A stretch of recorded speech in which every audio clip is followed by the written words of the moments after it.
Good afternoon. So we will continue where we have left last time. So we are moving to tude number uh, three today, right? So tude number three. So in HR, we may have another day, a small part to cover financial human resource management, and most probably maybe during the next week we may start marketing, right? So I hope you have followed the human resource management. So today is number three.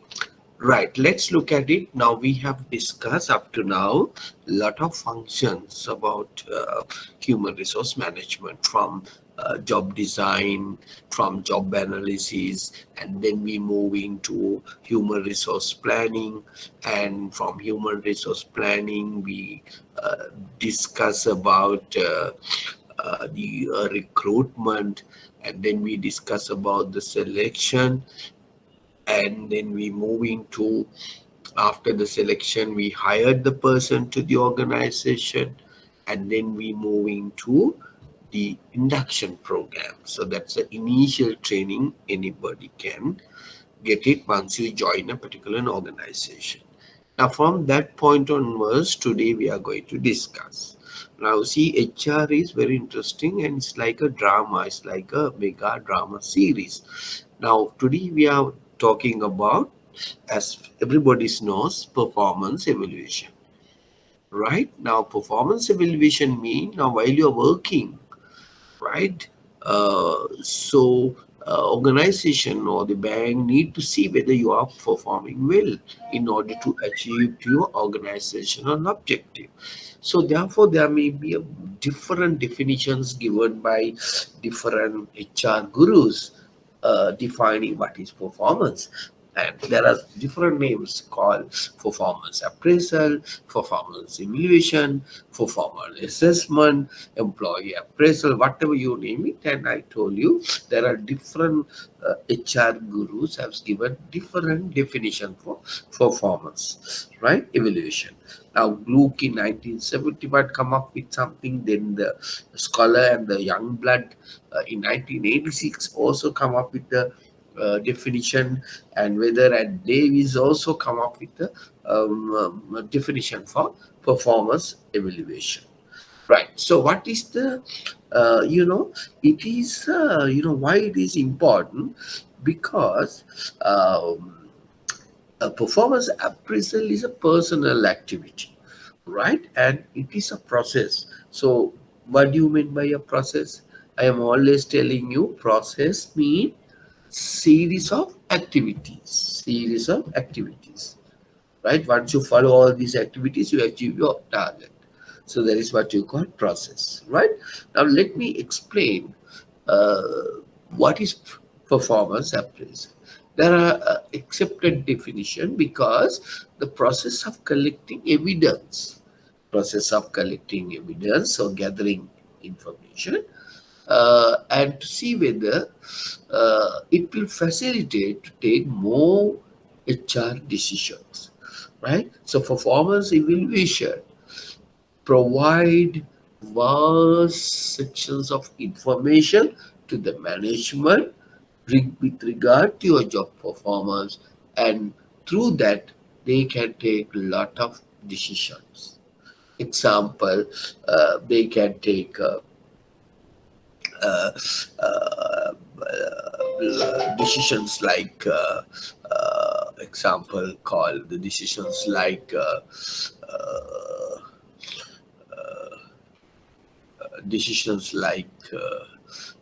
promotion, so your salary, your demotion, whatever. So it need to get lot of decisions based on your performance.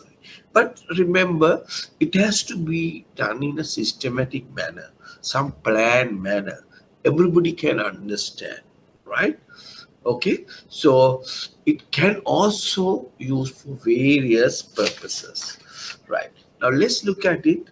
What are the purposes? Oh, right? The object performance appraisal. Now, Mr. Opata, Mr. Opata is a Sri Lankan professor in Jawaharlal University. He wrote a book like this, right? A huge book about the performance appraisal, about the HR, human resource. He's a senior professor. We also learned from him when we did at MBA, and he's having a comprehensive test book, right? Only Sri Lankan professor who wrote about the HR. Right now, he said performance appraisal, purpose of performance appraisal, objectives also they are correct. But now, if you can write purposes of performance appraisal. Now, he identify performances appraisal is carried out by the management for mainly for two purposes. One purpose is purely for administrative purposes. Purely for administrative purposes. The other purposes are purely for development purposes. Right? Now, if the examiner, it is not in your handout, so therefore just write somewhere purpose of performance appraisal. Purpose, right? You can jot down and divide it into two. One is administrative purposes. The second one is what to call the development purposes, right? It's almost like objective, but we identify separately purposes. Now let's look at it. What are the administrative purposes? Now, as I told you, we discussed earlier, there will be a lot of activities are taken by the HR. One is human resource planning. So, management of promotions, deciding the rewards or the pay, so discipline, or maybe some administrative purposes for transfer you from one division to another division. So those are, we call them as administrative purposes. The information collecting to perform certain HR functions, right? That is why we need performance appraisal of employee, right? With regard to certain information with regard to performance of certain HR function. That's another part. Then the development part is basically talking about, now if you from the performance appraisal, if you want with the same slide, you can put it as administrative purposes. You can put to decide salary increment. It is a, if you want to, without writing anything, if you want to jot down under the same this thing, so from these performance appraisal objectives you can write salary increments and promotion, as you can bracket it and you can say those are administrative purposes, right? Administrative purposes, right? Or basically, yeah. Then and also you can put disciplinary actions also as an administrative purposes, right? Why we need to do. Now, as far as the development purposes is concerned, so we can say to identify your training and needs. T&D means training and development stream. To what extent we are going to discuss perform training and development later on, right? So to identify your training and development. And also you can find it out to evaluate the effectiveness of training program. Now you will think how performance appraisal facilitate to evaluate the effectiveness of training program. It's like this. Now say for an example, your boss is carried out performance appraisal, right? And your boss has find it out you are not good in certain areas. For that, you must give some training. So boss have sent you, nominated you to attend certain training programs. So you go to that training programs. This happened in this year's performance appraisal. Say when you appraisal you after next year, or maybe after 6 months or after 1 year, now you have noted, you have rectified the weaknesses or requirement you need to perform very well. Why? Because the having identified your some of the training needs, some of your weaknesses in the first performance appraisal, then he send you for training program. And the second year appraisal, the manager not see that weaknesses. So two things. So that also facilitate for you to evaluate your training program effectiveness, because you send only that training, you have rectified your weaknesses. So that's to one extent. So performance appraisal therefore can be used as for effectiveness, to evaluate the effectiveness, right? So there are like that, and also to ascertain your strength and weaknesses. If you are not doing well, to take some disciplinary action, to decide promotion. So there are maybe a various purposes, various objectives. So we usually carried out the performance appraisal. So I think everybody knows. So while you're working, so it has to be done. So the next point, it is not in your handout, but I try to explain, right? I told you performance appraisal is a process. Process means series of activities. So the first, that performance appraisal, first stage, first activity is called establishing objective for, if you want, I'll just put it down, right? I'll just put it down. Performance appraisal process. If you want, just jot down. First one, right? I think you can see, no? Right? Okay. I will now show this one. I think you can see here, PA process, right? Just jot down if you're interested. So establish, what is that? Establishing objectives. First point is establishing objective. So why you need to give him a training? What is the reason? You need to find it out. What is the reason you need to give the objective? Now, just while ago, I have given some reason. The second step in that case, we need to look at it. So, formulate policies. Formulate policies. Right now, it is not necessary, but then I just to complete the work, I have given. Second stage is formulate policies. Now, what do you mean by a formulate policies? Now, we have to decide who is going to do, to whom you give them a training, where are you going to have the training, then what is the training methodology, methods we are going to use. Like that, you decide before you do anything. Right? That is the formulation stage. Then, important things, you look at it, criteria. Criteria. So determining criteria, that means basically, so we can say establish criteria and standard. So you need to put it here. Now, say for an example, how we are going to measure? What is the criteria? Now, criteria is basically we talking about both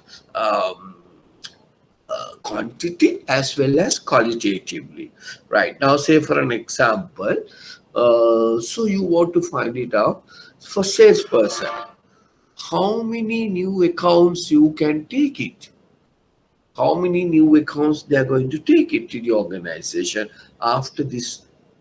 Uh, so you need to find it out. So you are going to measure his performance based on what? Based on number of, so for example, your marketing officer, how many loans he's taking, how many accounts open, like that. They are going to measure.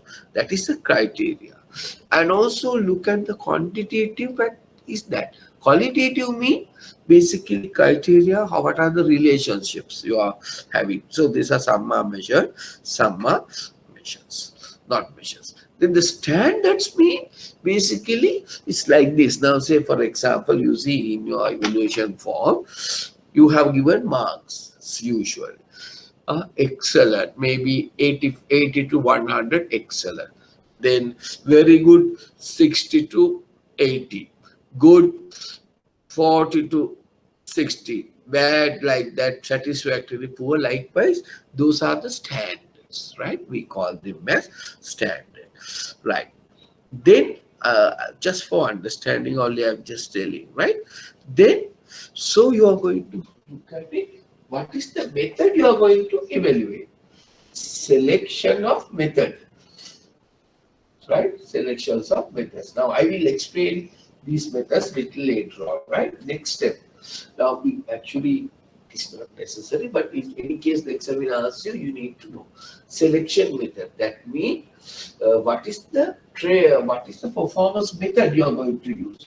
Performance method, right? What is the performance method you are going to use? Then we look at it. Design form. Design and evaluation form.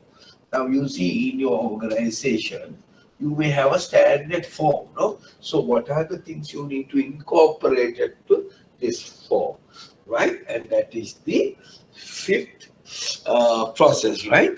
Then what? Then after that, we need to train evaluators also. Train evaluators. Now, the people who are going to evaluate you. Now, we are going to discuss little later the problem faced by evaluators. Say, now, you are going to evaluate it by your boss. So, if you don't have an idea about how to evaluate, then your evaluation not done correctly. So, therefore, the next one is train evaluation, right? Next point. Okay, next one after the train evaluation, the seventh one actually is doing. So appraise. So now having got the approval, having understood how to do, now appraise. That means basically appraise me is the process. I mean the really is doing your appraisal. That means actually done the evaluation by the evaluator, right? Right. So once you have appraised, what is the next one? Discuss results. Can I put it here? Yes. The next step is, okay, if I put it here, you can see, discuss the results. Discuss the results. Results with results. Now that is, if you put 1, 2, 3, 4, 5, 6, 7, and this is 8. Discuss the results. Then 9, 1. Now discuss the results with you sometimes. So first request is to discuss the right. And then make decisions. Now 9 is make decisions. Right. And the last one is what you call review. Right. Review the PA process. Right. Now these are the PA process. Okay. Now I try to explain it in a little more details. Right.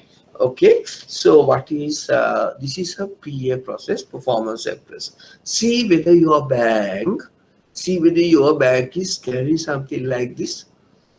Right. Okay. First one is what you call establish an objective. What is the purpose or you need to do? So identify certain training requirements. objectives. Then formulate policies, whether it is doing, to whom you are going to conduct, where you are going to conduct, what is the methodology, how we are going to do, like that, all formulating the policies. Now, once you develop the policies, we need to establish criteria. How to measure your performance, right? It's quantitatively, qualitatively. What are the standards we are using? Like standards mean basically excellent. How you consider you as an excellent? How you consider you as a very good, like that? You are very experienced on this, right?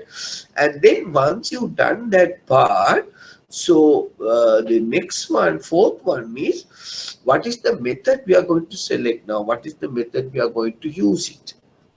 So I will explain the methods later on. Then you design a format or form, some evaluation form. Then you need to evaluate your trainers, right? Because you must educate how to do, how to conduct a performance appraisal, right? And then manager actually need to do the appraisal. Then discuss the results with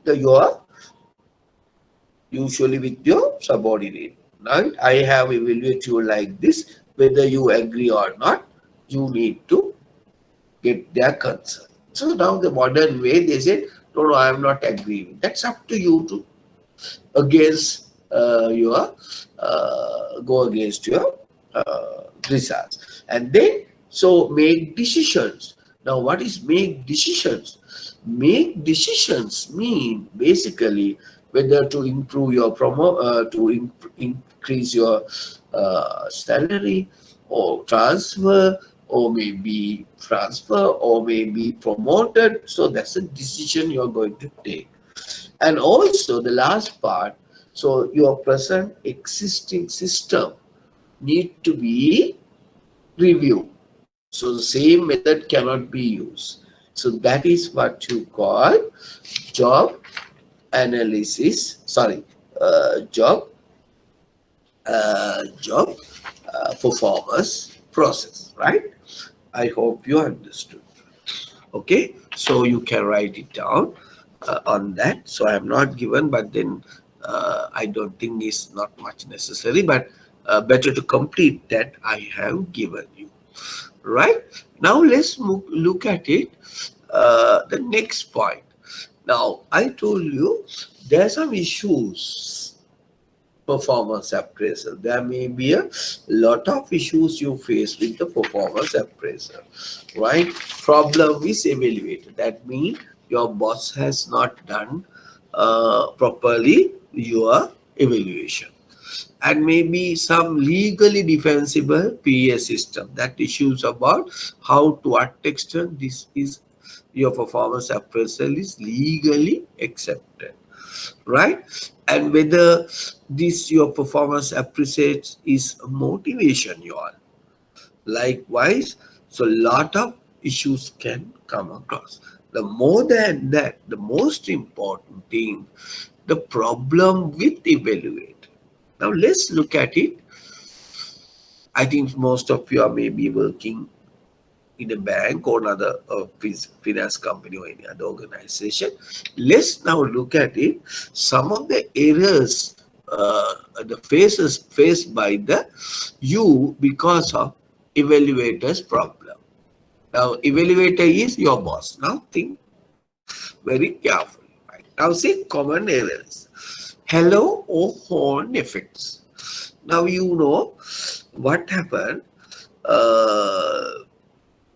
Now, say for an example, now employee is extremely competent in one particular area. He is very good, right? He is, say for an example, his some area of performing your job is very well, or vice versa. That means some area is very weak. Now, his work-wise, he's excellent person, but he having lack of human communication. කතා කළොත් කොක්කක් කස්ටමර්ත් එක්ක. හැබැයි වැඩ tip top. Now, based on that, so your boss is going to evaluate you based on your bad one. So you think all other things considered as bad, or good thing, or bad thing, negative. So that is what you call halo effect. Right now, say for an example, right? Uh, if you say, suppose now, don't misunderstand me. Your manager has given a female employee an excellent rating. Only criteria, he can't do any work, right? But he come to office dressed very nicely, and she's attractive or nice looking girl. So only that criteria boss has given excellent. So it is unfair. So that error is called halo or horn effects. Right? You are not comes under that category, no? Right, okay. So then the second one, the problem of evaluators, right? Now, so far no question asked on this. So second one, recency. Reasons. That means, it is Sri Lankan something. What is that? Now, so we Sri Lankan, we are boss, we tend to forget everything, no? Now, usually in Sri Lanka, banks, so evaluation is taking place one time, maybe either end of the year. So during the end of the year period, now you are going to evaluate it by your boss. During the last month, maybe say November, December, oh, you are very honest. You come to work at correct time. රෑ වෙනකම් වැඩ බෝස්ට මොනවද කරන්නේ නැත්තේ. අර මාස 10ම සත පහක වැඩක් කරන්නේ. Now, boss forgotten everything for the first 10 months. Now, he is trying to give you marks based on the last 2 months. That is what you call recency. Right? Now, sometimes is in technically we call it HR apple polishing. Boss like you are also same for the last before you performance evaluation close to that. So you say, boss, what has anything works, sir? I can work, sir. Oh my goodness. That is what you call apple polishing. Right? I think some of you may do apple polishing. Why? Now he is going to evaluate. The boss now forget everything what you have done first 10 months. So how to avoid this type of errors? Continuous monitoring. Right? Now that is why the university having assignments. Otherwise, whatever they work till the last minute at the written exam, you get the higher marks. But in universities, they have a continuous assignments. So, right, every time they are going to measure. Right, that is what you call recency. Now, these are evaluators problems, right? So, next one is what you call bias. Now, bias means sometimes you can put it personal prejudice.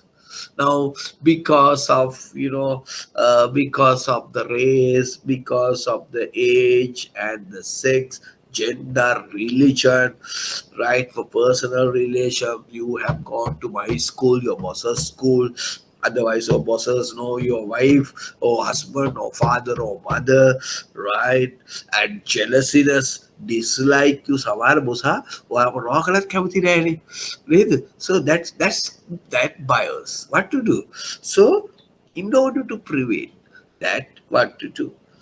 Right? So that is what you call bias creeping to your performance appraisal. Right? They are very biased. ඔගොල්ලෝ කියන්නේ අරයට වැඩිපුර ලකුණු දෙනවා. ඔය ඉතින් අපි ඉතින් බොස්ට අල්ලන්නේ නෑනේ. ඒ වගේව කියනවා නේද? Right? That is because bias. We are all a human being. Those are evaluators problem. Then another thing we call strictness. Sometimes we call harshness. Now, some of you may not like to go to work in some managers. Now, if suppose a manager transfer to another division or another branch, you will see, you try to work it out with who is going to come to your branch. Why? Some managers are strictness. That means because he may not give high marks at all. Some paper markers are also like very strict, right? Any word is not there, they are not give you a mark. Now, boss always give average. Boss always give sometimes that is very rare to give higher rating, right? අපි කියන්නේ අපෝ අර boss ගාවට ගිහුවොත් ඕන අපිට කවදාකවත් excellent නම් දෙන්නේ නැහැ very good දෙන්නේ නැහැ දෙන්නව හැමෝටම good තමයි කොච්චර වැරිලා වැඩ කරත් දෙන්නේ good තමයි. So that is the strictness, right? Some people don't want to work under him because how to what extent you work, so he going to evaluate you as an average person. Then the next guy, opposite of that, that is leniency. So that means he is, he is not worried. He is never give low marks. Oh, I got excellent, very good at things like that. That is the opposite of strictness, right? ඉතින් boss හිතනවා අනේ මම මොකටද මම තරහ කරගන්නේ. ඔක්කොටම දෙනවා ලකුණු එකයි දෙකයි difference. Right? So that is what you call it, leniency. So all get goods, only 1 mark, half mark difference. There are some managers like that, but ultimately the person who's worked hard is not really evaluated. Then that is what you call the central tendency, right?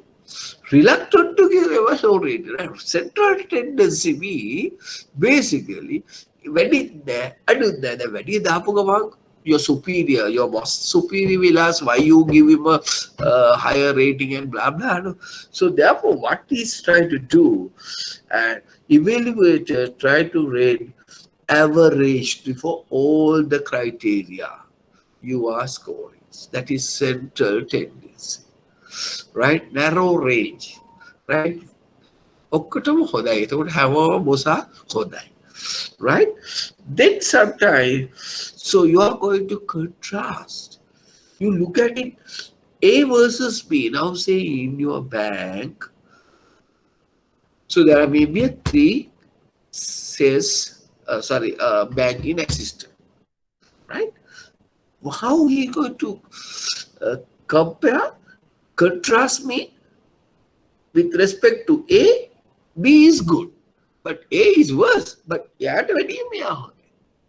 right? So that also not good. Why? He's not going to take it to evaluate the actual performance. He always compatible performance, objective performance standards you must have, right? Okay. So these are some of the common errors faced by evaluator when you are performing appraisal, right? So next one, we call them as now type of appraisal. Now we are going to find it out how to conduct appraisal. Now think about your bank, how your appraisal is done, right? There may be a lot of method available. Most of the time, especially if you are in a low grade mean hierarchical low, so usually your boss, right, supervisor and appraisee method. That means your manager or supervisor carries out the work or allocate points for your approvals, right? Now he can do, right? The first one your boss is doing. So he can take into overall assessments of the employee based on the criteria given, right, in your forms. How you good at certain communications, work knowledge and things like that. Then based on your job knowledge, so behavior incident methods, so result oriented methods. Based on that, your boss evaluated you under various dimension. What is the results you are bringing, right? How you behave, and what is the knowledge you are having, or maybe overall. So that's depend on the boss. So that is your boss superior evaluation method, right? The first method, your boss. Now in the modern way, at least boss will look at it, right, and give it to you to see whether you agreed or not. So you can say you agreed or not, or you can ask from the boss, why you put like this. If you are going to hide this, that some way from the HR department, you get all the information, right? That is a typical thing, no? So then you have a very bad terms with your boss. So better, so boss to give you. So this is how I am evaluate you after his evaluation, right? And sometimes some banks can give you to appraise yourself and give it to the manager, right? So to genuinely appraise by yourself, that is what you call self-appraisal. Sometimes I know it's ATB is having something like that, self-appraisal, and it's give it to boss, and then boss will tell you whether you agree or not. Next one is 180 degree, as I told you, and is communicating and asking for other people, right? And then the very latest method is what you call 360 degree, right? So not only asking from your boss, now appraiser, I mean the 360 degree mean you are evaluated by so many people. One guy is your boss.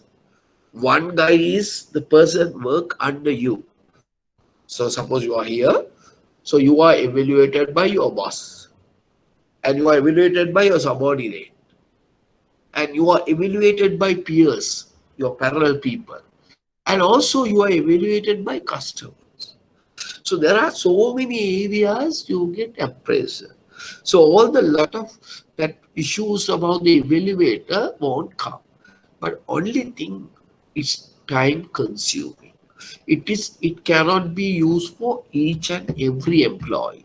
Usually for 360 degree evaluation method are used for higher positions, but it's very rarely practiced in Sri Lanka. But there are some banks is doing, but only for few categories. It cannot be used for everybody. You know why?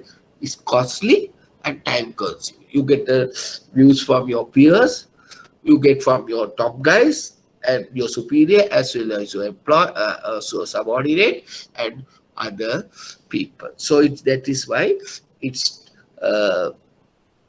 time consuming and costly, but that is very important uh, good method of employees evaluation. But most of the time, so you are employed by your boss at 180 mean, so collect your information and give it to the boss, give it back to you and get the confirmation. That is the way. So these are some of the methods used for evaluation, right? And sometimes as an organization is used what you call bell curve performance appraisal, right? Now bell curve performance appraisal. Now simply it's like this, right? Bell curve is like simply like this. You know what is bell curve? It's like this. Bell mean is like this, right? Okay. Right. Now I mean this bell mean like this. Bell curve appraisal mean this, right? Now I'll try to explain to you what is this bell curve performance appraisal, right? Now it is a ranking method. It is critically mentioned in your handout. It is a ranking method, right? It is a ranking system imposed by on the employees by the management. Now, it categorize employees based on their performances. right? And reward or penalize the employees accordingly. Now, say for an example, now guys who are involving in a similar activity, say for an example, all the banking assistant, all the junior executive, all the senior executives, all chief managers, all senior managers, all AGMs, all DGs like that, performance of those engaged in the similar activity and rank them based on the performances, right? Accordingly, you categorize as a bell curve. There are divided into three. The guys whose work hard in the category you fall in, we call them as top performances. The middle portion, the bell top curve, we call medium performances. And others are we call poor performance. Now, if you really look at it, please draw with this bell-shaped diagram, right? Now, the percentage vary from organization policy, but it can be top usually 20%. That means organization, particular grade, 20% of, now say 100 banking assistant, only 20 people are working very well. They belong to top. And the majority people, we call 70% of people are working middle way, 70%. Right? At the bottom is 10%. So employees belonging to the higher grades contribute significantly to the organization. That means the people who are coming the 20%. Right? And middle level usually higher number. So there's some problem. So that is why we need to suppose the major number of coming to the middle mean. So there's some problem with their performance. So what is your suggesting? Some training, some weaknesses have identified, and they try to give. Okay, the last end, that is the 10%, you can take some disciplinary action if you are not performing well, right? So that is what you call bell curve performance appraisal, right? So that means bottom ranking is not good. So right now we have learned the different type of performance appraisal. I'm very simply, but you know it's a huge one, right? But for your exam, this is more than enough, right? More than enough. Okay, right. Now, with this, I don't know whether you have a right. Okay. So now we are moving to after completions of performance appraisal. Now, what are the things we learn under performance appraisal? We discuss what is performance appraisal. What is the proposal appraisal mean? Process of collecting evidence or gathering information, analyze, recording information about your performance. Now, based on your performance, why we need to collect information? Organizations need to take variety of decision, right? To promote you or to demote you, improve your, identify your weaknesses, what are the types of training and needs you required, whether to promote you, to decide your salary and things like that. Right? So therefore, remember, so performance appraisal play an important role. And we discuss performance appraisal process. Process is series of activities. And we discuss very briefly first, second, first you need to establish objectives, formulate policies, then we move into the criteria standards, and then select the method how you're going to train you. Then you design the evaluation form, and we need to train the evaluator bosses also, right? Otherwise there are a lot of problems comes. Then appraise you, then discuss the results and make decisions. and also to review your process. So that is the PR process. And then we discuss some of the problems come across with uh, evaluated. We discuss halo effect, recency effects, bias, strictness, that is what we call employee personal prejudice, then leniency, central tendency, like that we discuss some of the problem faced by the evaluator. So then after that we discuss the type of appraisal methods. So we discuss boss evaluative, self-appraisal, right? There are so many methods available, 180, 260, and bell curve performance appraisals, right? Okay, so from that point, so we are going to stop the performance appraisal. Now performance appraisal done, and now what we are going to discuss. Okay, having done the performance appraisal, so to we want to give you a better, fairly, equitably, consistently salary or reward, right? So the reward management is basically, so based on your performance, we are going to reward you. So the methodology is called the reward management, right? Reward management. Right. What are the objectives of reward management? What are the objectives of reward management? The objectives are basically to attract suitable qualified person to the organization. Now, can you remember we discussed recruitment process, right? Now, in the press notification, I told you to look Sunday newspaper, job vacancy.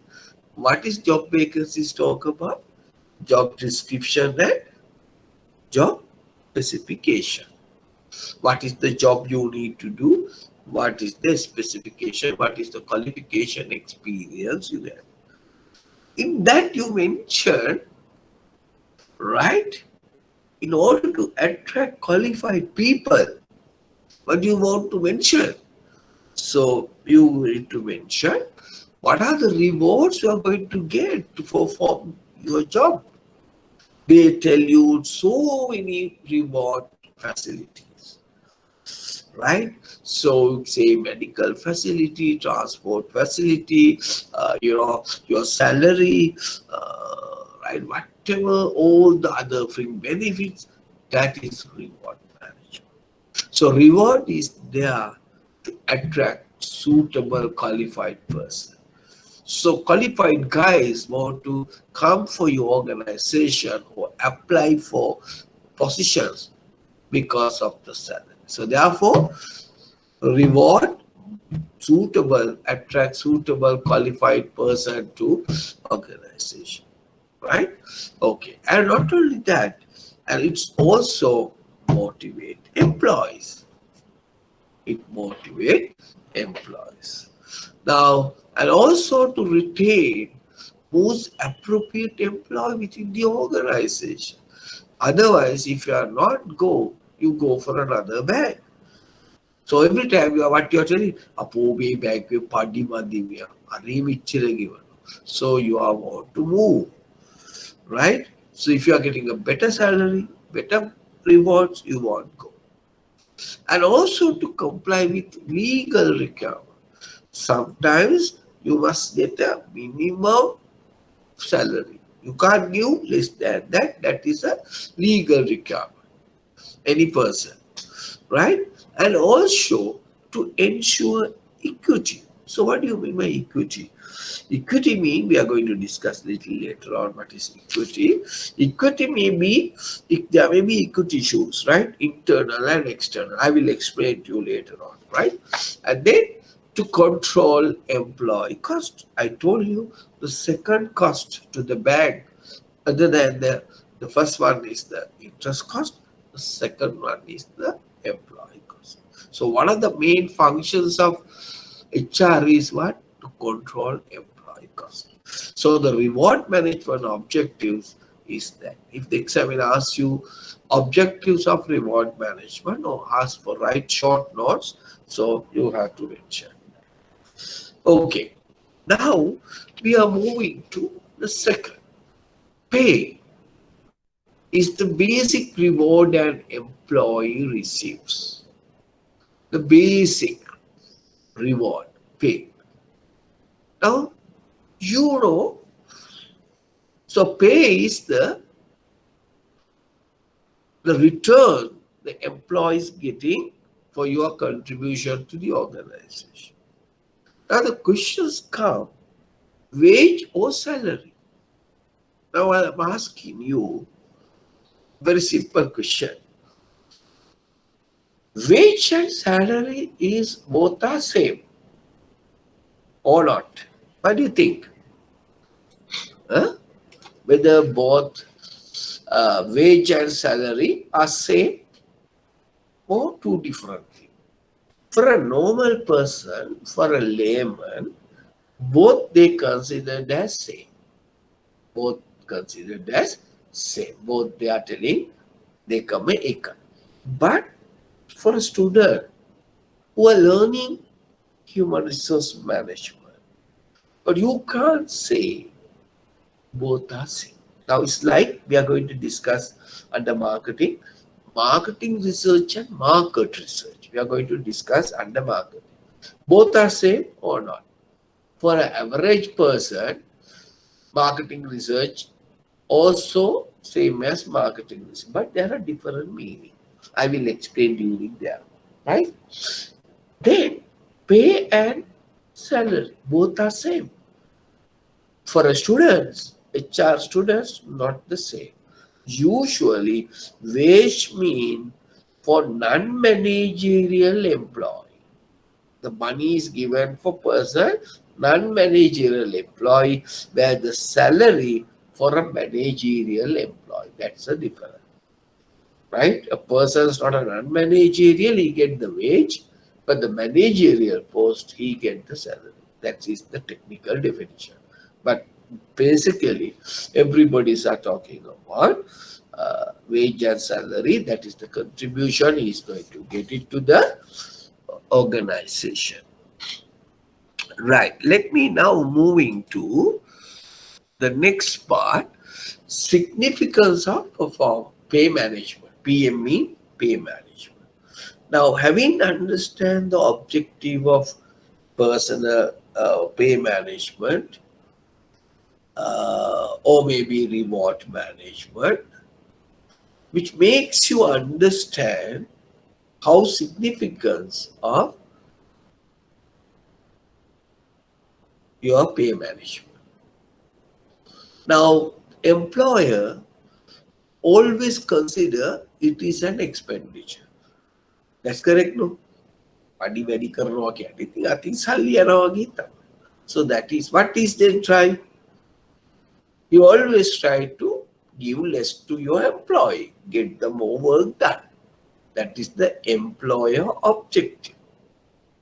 Now, what is your employee's view? He said is a salary and a wage or reward is an income to him. So every time what is employees trying to do? Increase the income. Now there's a conflict of why? Employer is trying to reduce your cost and you always ask for the higher. So there is a conflict between employer and employee with regard to rewards. So the reward management or the pay management, a better reward management, a better pay management, try to sort out these conflicts, try to narrow this gap. That is why you see pay management or reward management is significant to the organization. Right? Okay, you understood? Right? Because employees always try to reduce because he considers as a salary and the wage or whatever you call it, reward considered as an expenditure. Employee considered as an income. So therefore, There is a conflict. So how you reduce this gap or this conflicts? Designing a better performance management systems. Okay, right. So there may be a lot of equity issues here. What are the equity issues? Now, when you look at it, your salary or reward, you always look at it internal. It is called internal equity. Those are equity issues. What is that internal? මම වගේම මාත් එක්ක ඉන්න අනිත් මිනිහා. උන් නිකන් ඉඳලා පඩි ගන්න. සත්ත පහක් වැඩි කරන්නේ. Right? He also getting the same salary. Very unfair. Because of you come to this section, you are working hard. Some other sections, guys are not working. So you always, that is internal equity issue. Internal equity issue. Or otherwise, you may compare your organization with another organization, the same level person, same grade, and that is external organization. That is called external equity. Right? So those are some of the equity issues you face with the reward. Right? Okay. So what are the factors you consider, right, when developing a better reward system? You always consider what are the market trends. Sometimes you see advertisements say rewards are based on your market trends. Or sometimes affordability. Now these days we have a reward because of COVID-19. Organization not in a position to pay full salary, there may be a reductions of 5%, 10%. Even John Keels has done it, right? Salary was reduced for certain percentage, right? Culture and the value system. Then collective bargaining with unions. So are we agree with certain amount, right? With the government interventions, any legal provisions, cost of living. Now banks are considered cost of living. The demand and supply. How many laborers available, qualified people available, right? And competitive pay. And what are the other banks are paying? So likewise, there are so many factors you need to consider before you are setting your, right? Okay. Now let's move into next point. Now I told you there are two types of remuneration systems in Sri Lanka. One is what you call collective agreement based remuneration systems. What do you mean by collective agreement based remuneration system? And other system is called performance-based remuneration systems, right? So what are these? People who are working especially in banks and the government institutions as well as private institutions, some private institutions, collective agreements-based remuneration system determine employee remuneration for all grades through agreement between trade union and management for a fixed period. Now presently they work for 3-year period. කියන අවුරුදු 12කට අපි තීරණය කළාම පඩි වැඩි වෙන්න අවුරුදු 3ක් යනකම් ඒ පඩිය හැබැයි අර ඉන්ක්‍රිමන්ට් එක එනවා. නමුත් salary structure එක වෙනස් වෙන්නේ every 3 years. එතකොට මේකේ වාසිය මොකද්ද? වැඩ කරන කාටත් ඒ ගන්නව හම්බ වෙනවා, වැඩ කරන නැති කාටත් ඒ ගන්නව හම්බ. But the other method, what you call the performance-based remuneration system, remuneration is determined based on individual or team performance, right? So sometimes you are in the same grade, but you are not getting the same salary what your other person is getting. So that is performance-based remuneration system.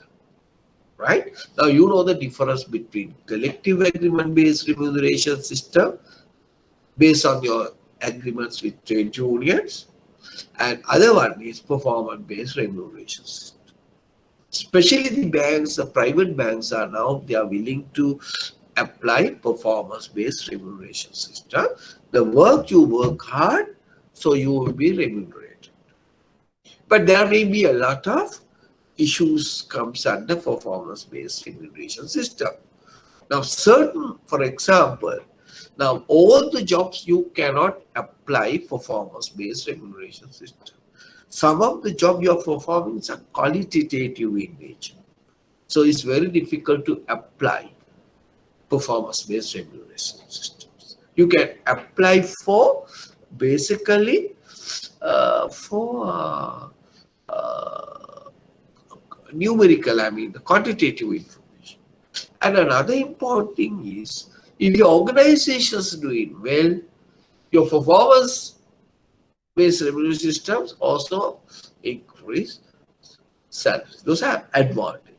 So drawbacks are cannot apply for all the jobs. That's the one reason. And also, the moment you go for performance-based remuneration systems, you always look for short-term achievement. Why? You forget long-term achievement. You not look at the long-term benefits of your organization. You look at all short terms. So then the moment you go for performance-based remuneration system, there will be a lot of mis-selling are taking place. Why? You want to improve your business, improve your sales. So mis-sellings also, you know what is mis-selling, right? Selling the products which are not required by the customers. Or maybe telling wrong things and try to sell your product. Inappropriate selling practices, right? Those are some of the negative side of performance-based remuneration system, right? Okay, I think you understood that part. So what do you think? Now, this collective agreement-based systems, we have a problem because so jobs are different. Individual performance are different. So therefore, you cannot consider the expertise knowledge because they are discouraged because you not in a position to pay the salary as you supposed to pay. But he also get the same set of salary where others are getting. Right? So those are some of the issues we face with the collective agreement based against the performance, individual performance based systems. Right? Okay. Now we move into the another category of human resource management. It's called job evaluation. Right. Now, before that, we are going to just to summarize. We are going to just to summarize, right? We are going to just to summarize what we have learned under reward management. So we discuss what is reward management, right? And we discuss what are the objectives of reward management. And then we discuss what is the difference between pay and salary. And then we discuss why it is significant and also what are the factors you are going to take into account before you decide the reward. And we discuss collective performance appraisal system and individual evaluation systems. Okay, right. Now we moving to the next part of our topic today. What we are discussing, what you call job evaluation. Right? What is job evaluation? Actually, it is a systematic process determining the relative worth of your job against your all the jobs in the organization. So that means job evaluation is a systematic way of determining the value of worth of job in relation to other jobs in an organization. Right? Now, what he's trying to do? He tried to compare between jobs and look at it the relative worth of that particular job. For what purposes? To determine the pay structure. Right? So job evaluations and reward management therefore going hand to hand. Right? So your pay structure and your salary or your reward, look at it, the value of the job, relation to the other jobs. Now say for an example, now you may have banking assistant and then you have AGA. So the value of the jobs are too different. So that is why banking assistant getting a low salary than AGA. Right? Okay, how to do that? So there was the job evaluation can do. Actually, it start with the job analysis, right? Remember the kind, and you can do it in three ways, three methods you can use for job evaluation. So these three methods are being called ranking, classification, and factor comparison. So let me explain very simply what is ranking. Right? Okay. Let's look at it. Simple method of job evaluation is called ranking method. Now, why I am giving the questions asked by the examiner. Jobs are ranked from the most important to the large important as general. Now, that is ranking. Simple ranking. So the jobs are arranged from highest to lowest in order to their value or merit to the organization. So that is ranking methods. Right? Maybe based on educational experience, things like that. Your ranking can be done for various purposes. Education, experience. Right? The only place where all things are not considered, can you tell me where all these things are not considered and giving the same salary? Can anybody tell me where in banks, in organization, we consider ranking, value of the job, no? But one place in Sri Lanka where they are not bothered about the educational experience. Same are getting the same salary. Where that? Where this place is none other than dear one now. Right? Parliament is not considered everything, but we are considering everything. No bad side. What to do? Right. Next one. Right? First method. Second method is called classification method.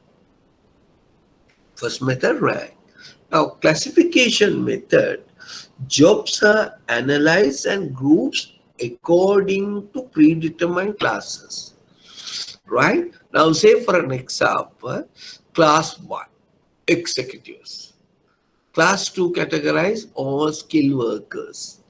Class 3 categorize semi-skilled workers. And class 4 categorize workers. Now, banks also like that, right? Especially banks we have. But special class, special grade, we call DGMs, AGMs are comes under special grade. No? Then next level, right? What is that? We call them as grade 1, we call them as chief managers. Then the next level, we call them as grade 2, we call them as senior managers. Right? Then you have a different sets. Executive 3, 1, 3, 2, 3, 3, junior executive, senior executive, like that. Then we have a supervisors like that, is go up to different level. Okay, so this is how you classify organization job and put them into job groups or classes, right? Third method supposed to be the widely used method, more systematic approach. So all the jobs in your organization are evaluated based on certain factors. The factors are which is determined to by the factors are which is important for your organization's activity. So factor is given some weightage. Say factor A, wage 10%, and then we work it out the calculation. And then there may be, say for an example, 5 factors. Based on the weightage, they calculate the value. So the common value comes by any jobs put into that particular grade. So that is what you call factor comparison method. Right now, I will repeat it again. Say the management have identified what are the key factors performed by you to which is contributed to the importance or to the organization objectives, and then identify the factor and you allocate some points. Now is with the weightage and you finally come with some conclusion, and the uh, the whoever who get the points, similar points, are putting to one grade or one job, one class, right? Suppose we calculated to get some similar marks, they put into the one group. Different marks, they put into the another, like that. So that is what you call factor comparison. So why we need to do a job evaluation? To determine find out the value of the job. Why we need to find out the value of the job? To determine the salary or pay for that person. Right? So that is how the value statement is coming. Okay? Sorry, but not the value statement is called job evaluation is coming. Right. Now we move into another important area, that is training and development. Right? And that is training and development. Right. What is training and development? Now you need to understand. Training is a one word, development is another. Okay. Now what is training and development try to do? It is a formal process. Right? What is the initial training and training we are giving for employee? How you call that? We call them as induction. What are the areas we are covered under induction? About the organization, missions, HR policies, administrative policies, number of branches, products, services, right? Hierarchy, structure, like that. Right? Okay. Now this one job working, you may need to change, you need extra skill. For that, organizations need to give training. So training and development, basically changing the employee behavior and the motivation. And that will enhance employee job performances. And finally, it will contribute to achieve your organizational objectives. Right? Okay. Now let's look at it. Some of the things we are going to learn here. Right? Okay. So you move into the next. Why training and training and development is necessary. Right? Now you can put on the first point here a small note why training and be necessary. First point, right? Key activity, training and development activity is the key activity for any organization. Key activity for any organization, and it will provide potential many benefits to the organization. That's the first point. Right? What is that? Training and development activity is the main activity which give many benefits to the organization. Now you look at it this point, right? This is important. So you can see here, oh, otherwise I can erase this one. Right? I draw this one for your betterment. Right. So if you want, please draw this one, right? Now what is this? Now, it's like a seesaw. Now, for a job, to perform a job, what do you require? You require competencies. You require competencies, right? You require competencies. So job competency, right? You require certain, in order to perform your job, you require some competence. Now competencies mean, what are the competencies?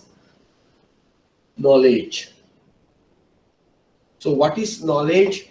Knowledge about your product, knowledge about your competitor, knowledge about your customers, knowledge about your industry, all things you need to know, right? And then you have skills. What are the skills you need to have to perform your job better?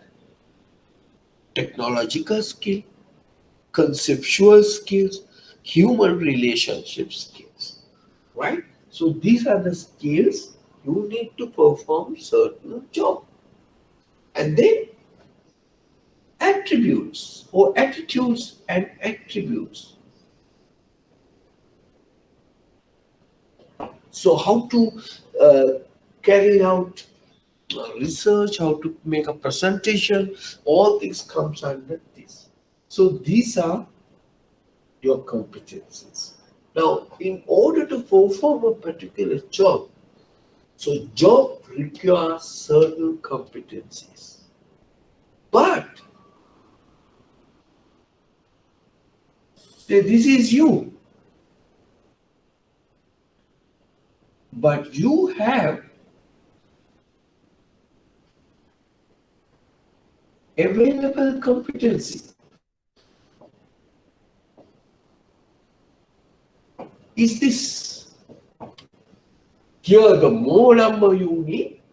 That is why this seesaw is like this. You don't have adequate competence to perform your job. Right? Now, so if you really look at it, there is a gap here. But this is now entire, this is called X, say for A, you are having only B. So then what is here? A minus B. Say example C. You need C. You need to add something here. So then it's become what? Then it's become like this.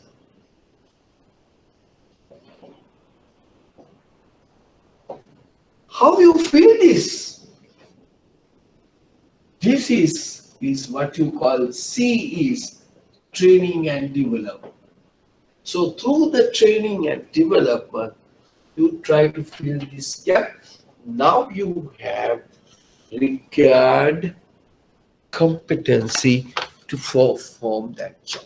Now, please draw this one, right? I think then if the questions come, something pertaining to the training and development, if you draw this diagram, it is easily understood by the exam. Now, you see what is the purpose of training and development, right? So that is sometimes we call them as the down is what, right? Competency gap analysis. Okay. Third one, right? Another point is I want to tell you, this is the second point. What is the first point? First point, main activity. Training development is a main activity. You lot of benefits. Lot of benefits to organization as well as individual. Main activity which gives more activities. Third point, right? Now you see for many motivational principles, they talk about performance.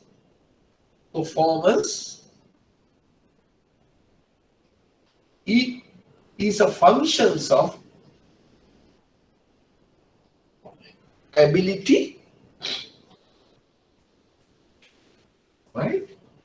Functions of ability and motivation. That means motivation theories are talk about, right? Any organization performance is increased by ability and motivation. So if you say performance, so there is a functions of ability and motivation, right? Performance is a functions of ability and motivation, right? So through training and development, what we try to do, we are trying to improve our employees' ability and motivation, thereby improve performance. Right, now you see why training and development is necessary for an organization. Clear? Now you see why training and development is necessary for an organization. And it is a degree level answer, right? Okay. Clear? Right. Now you move into, right? Move into competency gap analysis. So you know what are the competencies, right? So maybe defined as requirement needed for an employee for performing specific tasks or jobs in the organization. Correct? So competencies are knowledge, skill, attitudes or attributes. In institutions need to be met the such required and acquire competencies in order to find suitable employees to carry out this manner, right? Through training and development, you are getting these benefits. Okay, understood now? That is competency gap. So what facilitate to competency mapping? That is what we have learned earlier, what you call performance appraisal, right? Okay. Now I want to tell you something here. I have done some small mistake. So now please bring this point into the after the competency gap analysis, right? Please, right? I have put it somewhere else, right? Now let's look at it now. It is there in your handout, page number 17, if you really call, right? Right, these two slides, it is there in your latter part, your institute, but try to bring that one into under the competency gap analysis. Then you get a better understanding.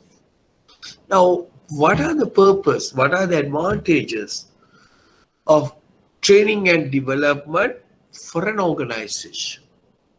What are the advantages? What are the purposes of training and development to the point of employees? Now, first we look at it for the point of organization, right? So, to increase the quality of the products, right? To increase the quantity of the productions. Then you see, to increase, to reduce the wage, reduce the mistakes, reduce the accident, to reduce the degree of supervision because you doing your job properly, and it's improve the motivation, right? All these less absenteeisms. These are from the organization point. And let's look at it. What are the point of employees? So he gained new knowledge and skills and higher confidence. And there's a possibility of he may be promoted, higher reward. He can adjust it to any changing environment. And more is a job security. Why? And he was not asked to go. Why? Because if the management knows, you know very well in and out how to do this. So your job securities remain. And also your personal motivation and satisfaction. Right? So therefore the training and development can be considered as an investment for your organization.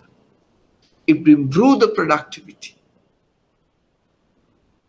Right? So that is why training and development play an important role. Right? Now, as I told you, please bring this to the earlier one.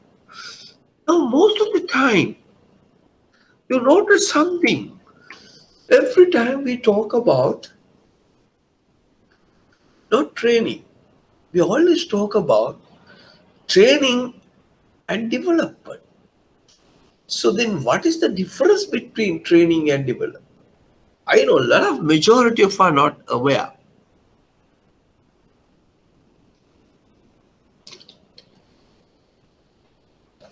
Right? So let's look at it now. What are the differences between training and development? Right? Training is basically focus on current job. So development means focus on future, more challenging job. I want to develop you to become the next CEO of the organization. Right? So while you're working, not only you are fortified or fulfill your present job requirement, but I want to develop you to take the future challenging job. That's the second point, differences.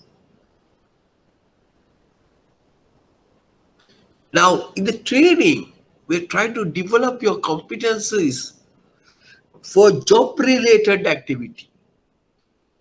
And mind you, so you are not only look at it for your present job.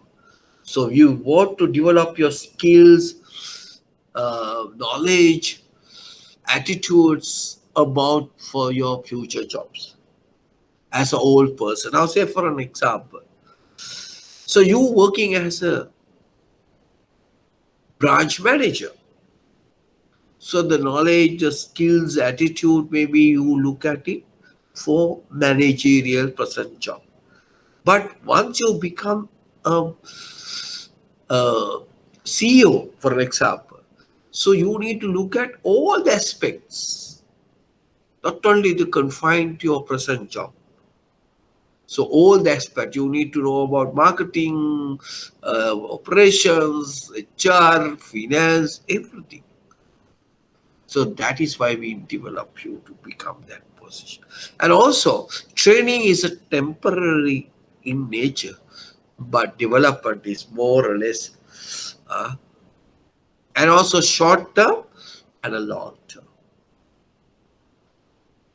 Right now, through training, it facilitates to perform your better the current job, but here for future jobs, and more on a conceptual rather than a technical here. So development is a conceptual and it is a managerial personnel, and here non-managerial personnel. Training is a non-managerial personnel, whereas the development is in other than all this form is a managerial. It's a conceptually you need to look at it. Training is more or less a mechanical operations. Right now you see the difference. Right. Then the examiner can ask you what are the methods of employee development? One method is training. One method is training. Training also part and parcel of development. You can conduct lot of training methods for you to develop, like job swaps or job rotation, secondments, reading manuals, rule books, guidelines, opening learning course, face-to-face courses, e-learning. So also you can employ to develop. Now say for an example, you want to become CEO. Then what you need? You need to know about what is happening in the industry. All informations. Through that, you can read books, you can through website of others and all factors. Second point is coaching. To become a development. So coaching, you need somebody is guide you. So that is why we have a cricket coach. Why is that? Why cricket coach? So it is very important to direct you how to play a technical shots. Right? How to play a defensive stroke. How to bowl googlies. So that is effective coaching. Through effective coaching, you develop a better person in your cricket team. For an example, I got, right? For very much effective coaching is important. Right? And also sometimes, right? And there are also leadership mentoring. Sometimes, right? So there's maybe a mentor. So sometimes you comes down bad times, right? You must give a sensible advice. Now that is why sometimes the cricket team also we look at it mentor to morally upgrade, right? Sensible advice, especially you are at the weak time. And this is the best way of individual development, right? Leadership mentoring. So please read these things, right? So leadership mentoring, coaching, and training also facilitate what? Facilitate the better development, right? Okay. So learning. So you may learn about the learning, how it differ from training. It's a part and parcel, right? Learning is a process of progressive behavior adaptation. So that means changing behavior. Training is also that. Now occurs as a result of experience and practices. So what is learning? How can you learn? Especially for experiences and practices. right? Experience and practices. So there may be a lot of training methods available. On the job training, that means while you're working, they give you the training. Or job rotation. Can you remember job rotation? Or maybe case study methods, skill building. There will be a lot of methods of training, like lecture method, coaching, understudy, assignments, right? So you ask buddy, buddy, so he was asked to work. Now bank employee comes, what to do? Right? You was asked to sit the counter and your superior may look at it. So these are the some methods of training, right? And mind you, so systematic training programs, it is very important, right? Systematic training program. Now, if I say training cycle, right? Training cycle. Oh, put that also, right? To better complete that. We're going to learn training cycle. Training cycle, right? Training cycle. Put training cycle. Just draw this one. That's it, right? First, what is a training cycle? How it starts? First, you need to investigate. So we put it in black. Investigate. Investigate what? Training needs. Identify the training needs. One method available for you to identify the training needs is performance evaluation. Right? Okay. Right. So training needs identification may be from the organizational point of view, maybe the job point of view, or maybe from the individual point of view. Right? So you identify the training needs. Right? Investigating the training needs. And then what's next one? Designing a training. Designing a training program. Designing a training program. Designing a training programs. Designing of training programs. Designing a training program. Now, how to design? Where you're going to have the training programs, the location, when you're going to have it, what is the budget, all things you need to look at it under designing a training program. How? What is the way of going to have the programs? All things you need to, all things you need to look at it. That is designing part. Right? Once you design, so next one is conducting. What you call conducting the training program. And not only conducting, after conducting, so what are you going to do? You are going to evaluate the training programs. So this is what you call training cycle. Identify the training, designing, what other things comes under that? So the investigating treat may be corporate level, what the corporate want, what is the job want, and what is the individual wants.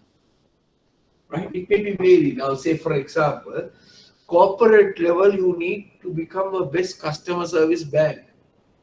That is your corporate. Then based on that, so you need to design your training.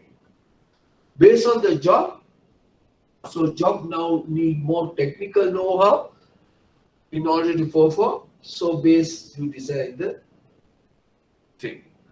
Individual person maybe not having required attitude or competencies. Based on that you design. So therefore the training needs based on corporate level requirement, job requirement, and the individual requirement. And designing here we look at it time, cost, or maybe budget, method, when, where, like this, who, right? All things here comes under designing a training. So then once you're designing, it is to conduct the training program and then evaluate. Evaluate can be done from different methods, right? You can say reaction levels. You ask from participant, you ask from the trainer and likes that. And reaction level. Also you can say performance appraisal, right? Is a method of evaluating the training we learn, right? Okay, so I hope you have done of training of very basic, very simply. I try to explain all these things, right? Okay, I've tried to explain those things are very simply, right? So that we just completed training and development. Okay, right. The last part today, we are going to discuss another area that is what you call health and safety. Health and safety. Of your organization, it's a providing health and safety is an important element in HR. Now you can see in your bank, you have some, some fire extinguishers, right? Okay. Now, what is health? Health refers to generally physical, emotional, and mental well-being. Health is that. So, what is safety? If you say freedom from, no, if you put freedom, you just delete DOM, D-O-M, right? You just delete DOM, right? Just put, right? Put free, right? Put free only. Safety means free from danger and risk of working and physical health of people. So HNS administration is all activities involving in providing, maintaining a better, appropriate health and safety system for your organization. Right? Okay. Now, the question comes, if you not have a better health and safety system in your organization, whatever, right? You can write. If you are not have the health and safety system in your organization, what is lead to? One, occupational accidents. If your organization not have a better health and safety mechanism, what give cause? One, occupational accidents. Like what? Atawal kapanoa, kapilano, luwetano, happino, something like that. Occupational accident. While working, you may come across some accidents. Second, if you not have a proper health and safety systems in your organization, second reason in addition to the occupational accidents, what? Occupational disease. It may be a cancer, it may be a respiratory issues, it may be a asthma, right? Things like that. Now people who are working computer correctly have some problem with your disease, right? Third, low quality of work. Third factor, low quality of work. Why? कोई वेले मी महाली मी fan ने का खटांग में ठीक से दाने ओलूट all एक दिया बराबर ignore Vishal. What happened then? Quality of work deteriorated. Third point, quality of. Third one, organizational stress. Organizational stress. So therefore, if you don't have a better health and safety management in your organization. What will it give? Occupational accidents, occupational diseases, low quality work life, and the fourth one is organizational stress. And why bother? Because all these four factors impact your what? Your profits. How it impact your profits? So imagine, so you must have a medical cost, high medical cost, high compensation cost, compensate while working. The reputational risk, legal risk, high absenteeism, high turnover, people are leaving the organization, low productivity, all contributing because of health and safety. Now you understood very clear what is health and safety. Why if you're not having proper place in your organization? It may be lead to occupational diseases, occupational accidents, and low quality product work or low quality work life, or maybe organizational stress. What all contributing? What are all the implications? Cost. What cost? Medical cost, compensation cost, legal cost. What are the risks? Reputational risk, absenteeism, high labor turnover, low productivity, low job satisfaction. All things comes because of poor health and safety. Okay, right. So we completed today this part. Alright. So next weeks we are going to cover some small areas, and then we moving to the what? Then we moving to proper marketing management. So then after that we can finish our syllabus. Okay. Now we have 12 to 13 minutes. So we'll take now question paper. Please take March 2016. March 2016. Okay, March 2016. Right. So we have not done, no? March 2016. We have not done. Mohammed, Dilshan, have you done March 2016? No, no? Yes or no? Yes or no, Dilshan? Huh? We have not done, no?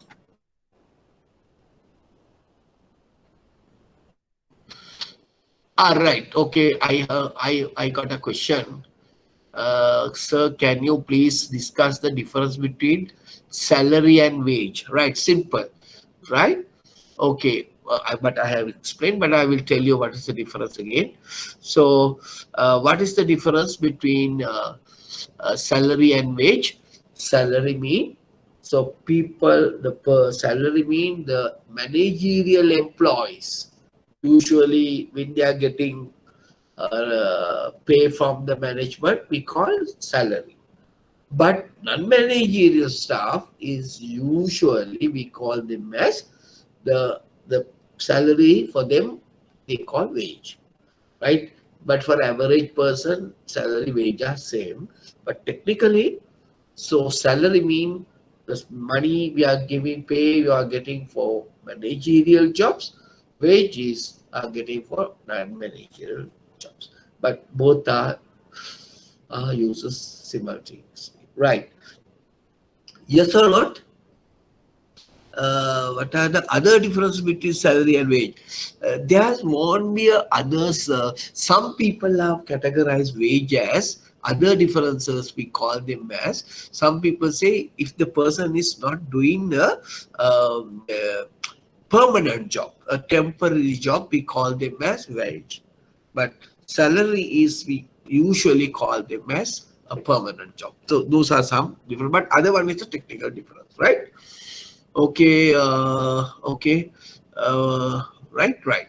Okay, now have you done March 2016? No? Yes or no? Tanggal again. Uttara nahi. Huh? We have done? Yes or no? මං හිතන්නේ කළේ නෑ වගේ නේද? කළාද? So have you got your past question? Financial crisis management March 2016? Right? No, not yet. Right. Okay. First you do this 5 questions, right? Okay.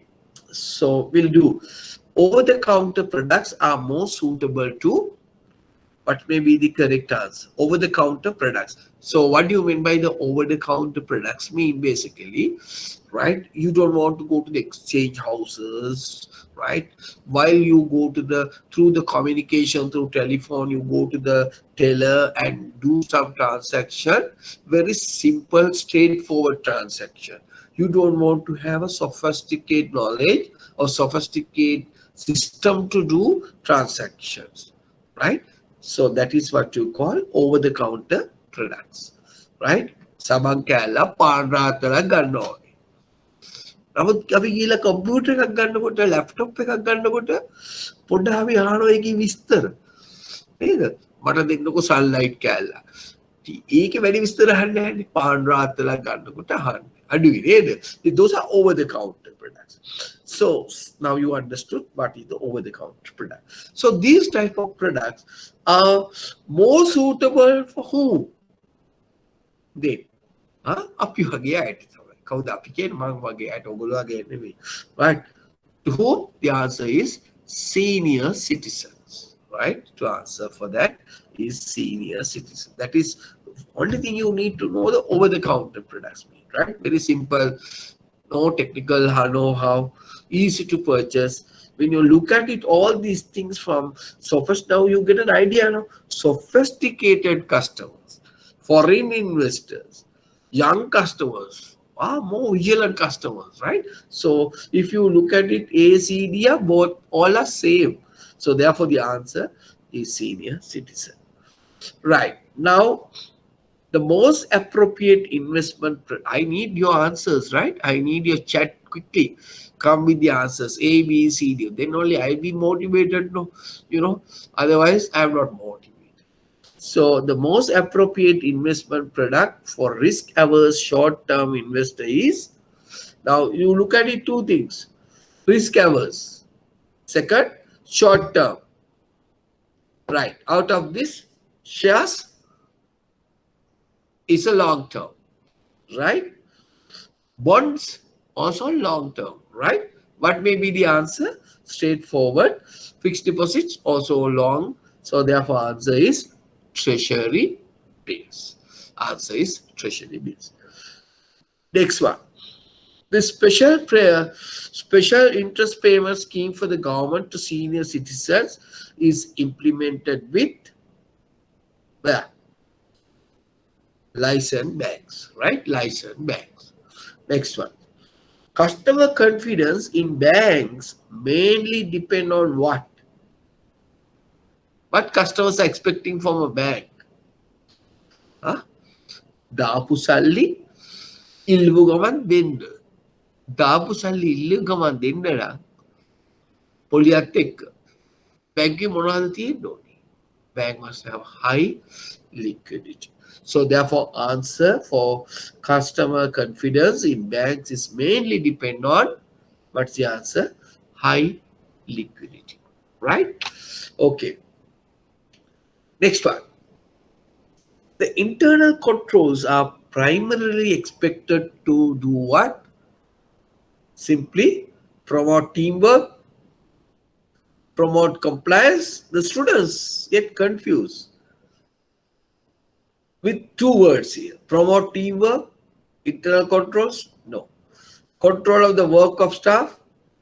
No.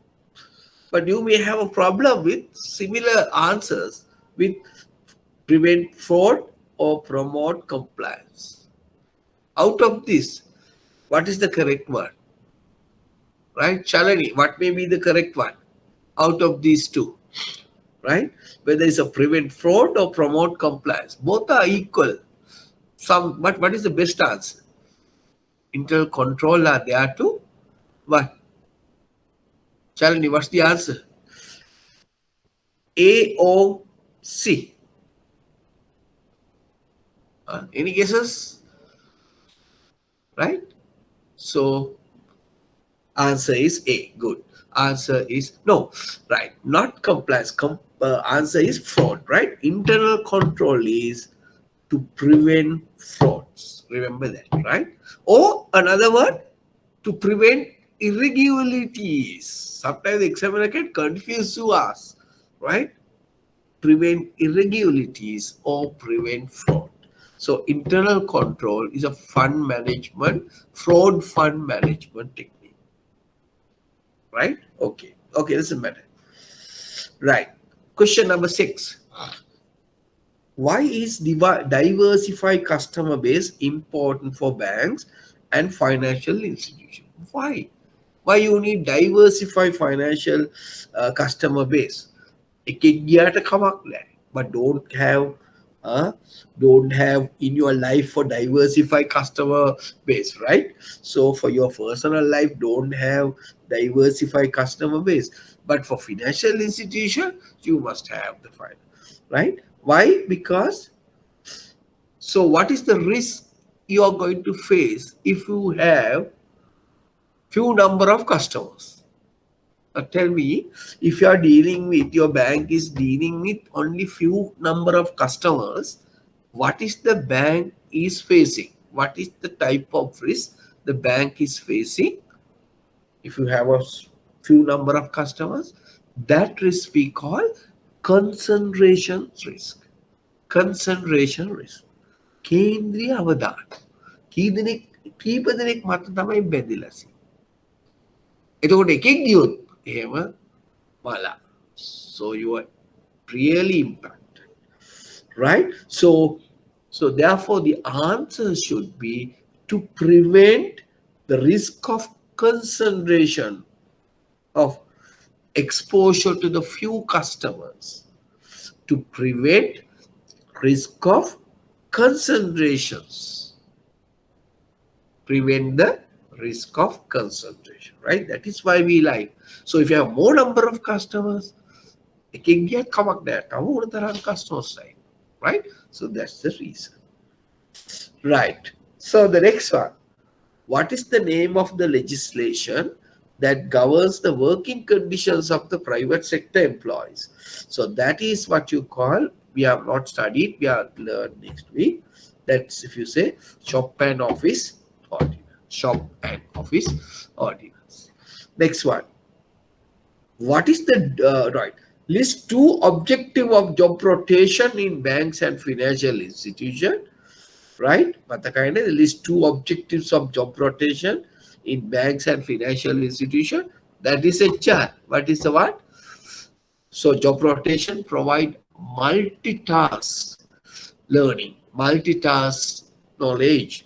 And also the second one is why? Job rotation, irregularities is an internal control systems to some extent, right? Prevent irregularities, so means doing the same job over and over again. So I have given you a clear answer for that. Right. What is the dual role of deposit insurance? What is the dual role? Protections of small depositors, protection of small depositors, and the second one, build up depositor confidence and trust. What are the dual role of deposit insurance scheme? One, protect small depositors and build up trust and confidence of the customers. Right, the last one. What is meant by abandoned property of banks? Remember, deposits and other funds customers that they have been dormant for more than 10 years without having any sort of communications, right? Without having any communication with the bank. The deposits and other funds with the banks that have been dormant for more than 10 years. What is dormant account? It is the deposits in line with the bank more than usually 2 years, but it depends on the bank. The bank will decide what is the period of dormant. It may be maybe 6 months, 1 year, 2 years, usually for 2 years. Right. Okay. So we have just completed March 2016. Right. Now, in order to fulfill, so you will try to uh, answer 2016. Next week, we will discuss 2016 September. Right. So, okay. Thank you very much being with me. So, we will see you on next Sunday at the same time. Right. Okay.